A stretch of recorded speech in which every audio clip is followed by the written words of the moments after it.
Good evening and welcome to Last Week Tonight. Tonight we have a topic that's both serious and absurd, and we promise to make you laugh while you think. Tonight we're diving headfirst into a topic that's about as fun as a prostate exam: matricentric apartheid. Yes, you heard that right. It's a term that sounds like it belongs in a dystopian novel, but it's very real. Don't worry, it's not contagious. Unless you're a dude who enjoys basic rights and freedoms, in which case you might want to pay close attention. Then you might want to brace yourself. This is going to be a wild ride through the land of gender dynamics and societal expectations. Matricentric apartheid, for those unfamiliar with the term, is basically the societal equivalent of telling fathers you can pay for the family vacation, but you can't come. Imagine being the ATM machine that funds the fun but never gets to join in. You can pay for the family vacation, but you can't come. It's like being invited to a party where you're only allowed to drop off the snacks and leave. It's the invisible fence that keeps dads on a tight leash of financial obligation while they watch their kids grow up from a distance, usually court-mandated. Imagine watching your kids' lives unfold like a TV show you can never be a part of. It's like society decided, hey, remember all those years of the patriarchy? Well, now we're flipping the script. Yeah, we're going to fix it by completely flipping the script and disempowering men in family structures. It's a radical shift that leaves many fathers feeling like outsiders in their own families because, two wrongs make a right, or at least that's the logic we're working with here. And by right, we mean hilariously, tragically unfair. It's a comedy of errors that leaves everyone scratching their heads and wondering how we got here. Hold on to your jock straps, gentlemen. This isn't just a bumpy ride, it's a roller coaster through the absurdities of modern family dynamics. This is going to be a bumpy ride. So buckle up, because we're about to explore the twists and turns of matricentric apartheid in all its ridiculous glory. Let's play a game. It's called Spot the Dad. Tough, right? It's like dads have become experts in camouflage, blending seamlessly into the background of their own families. They're there to provide financially, but heaven forbid they have a say in how their children are raised or, spend actual time with them. Dads today are expected to be walking wallets with excellent credit scores. They're the silent partners in parenting, the guys who get called when the Wi-Fi's down or the car needs an oil change. And don't even get me started on Father's Day. A world's best dad mug and a pair of socks don't exactly scream equal and valued member of the family. It's like saying, thanks for paying the bills, here's some foot coverings. Now, I'm not saying the patriarchy was a picnic. It wasn't. But somewhere along the line, the pendulum swung so far in the opposite direction that it knocked Dad right out of the family photo. It used to be that Dad was the head of the household, the decision maker, the disciplinarian. Now he's lucky if he gets to choose what's for dinner. And even then, he better be prepared for the eye rolls and sighs from the peanut gallery.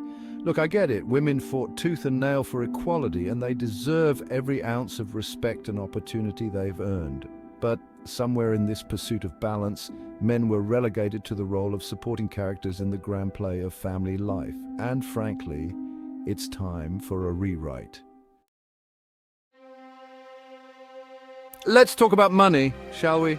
It's a topic that often brings a lot of stress and anxiety, especially when it comes to family matters.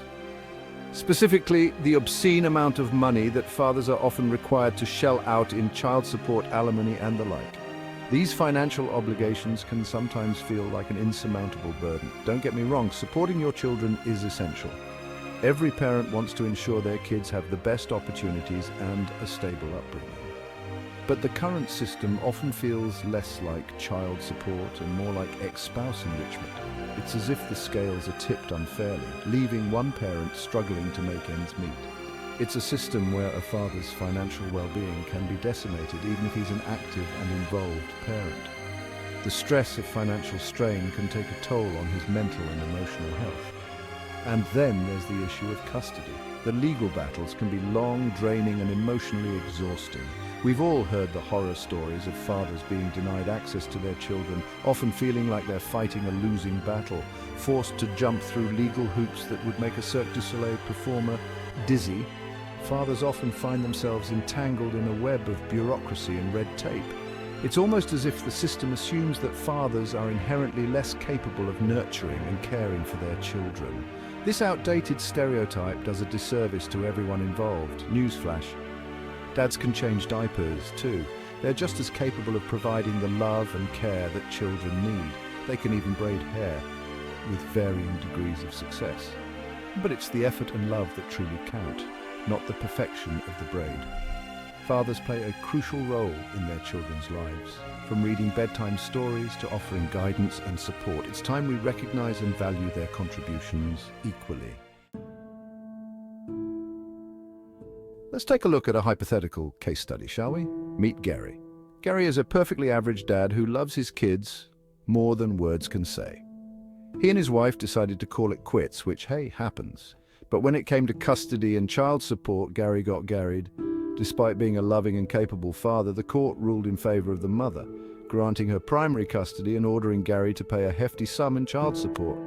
Now, Gary is stuck working 3 jobs just to make ends meet, all while seeing his children every other weekend. This, my friends, is matricentric apartheid in action. It's a system that often punishes fathers financially and emotionally, regardless of their commitment to their children. Here's a novel concept. Dads have feelings too. Shocking, I know. It's almost as if they are human beings with a full range of emotions, just like everyone else. Yet, this simple truth often gets overlooked. But for some reason, society seems to have this misconception that fathers are emotionless robots, programmed only to work, pay bills, and occasionally grunt in response to a question. This stereotype is not only outdated, but also harmful. The emotional toll that matricentric apartheid takes on fathers is rarely acknowledged. Fathers often carry a heavy burden, silently enduring stress and emotional pain. The pain of being separated from your children is a heart-wrenching experience that many fathers face. It's a deep emotional wound that doesn't easily heal. The frustration of feeling powerless in your own family, of not being able to protect or provide in the way you want, can be overwhelming.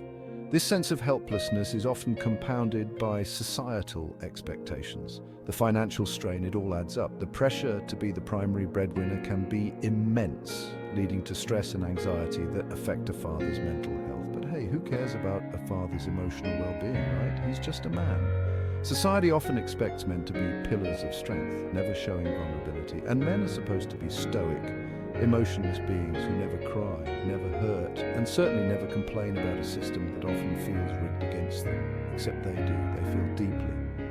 Even if they don't always show it. They hurt, they cry, and they deserve to be heard.